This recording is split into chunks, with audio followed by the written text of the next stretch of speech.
ULS3 Serenissima al lavoro per capire le sostituzioni del virus avvenute nella sua progressione, ovvero la sua mutazione, la ricerca per sequenziare il genoma del virus, per individuare prioritariamente la presenza della variante inglese, poi la presenza della variante brasiliana e, se necessario, anche quella sudafricana. Sistema di analisi di monitoraggio dentro il quale il laboratorio dell'ULS3 veneziana invia settimanalmente all'Istituto Zooprofilattico del Veneto una serie di tamponi positivi. Noi abbiamo messo in atto tutti i sistemi analitici necessari per sorvegliare tutta l'evoluzione che il virus può avere, quindi dalla caratterizzazione della variante preponderante oggi, cioè l'alfa, la variante originalmente scoperta in Inghilterra, fino alla delta e tutte quelle che verranno da adesso in poi.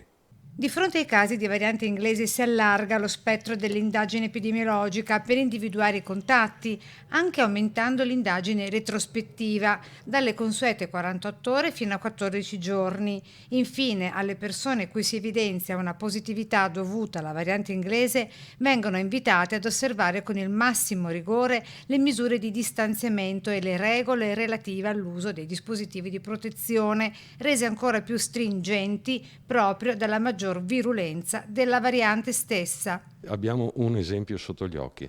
L'anno scorso l'influenza A, l'influenza B sono sparite. Sono sparite conseguentemente all'isolamento, conseguentemente sicuramente al lockdown, ma conseguentemente alla messa in atto di tutte norme precauzionali, l'uso della mascherina e l'igiene delle mani soprattutto. Questo sicuramente non debellerà il virus, ma ci permetterà di contenerlo maggiormente.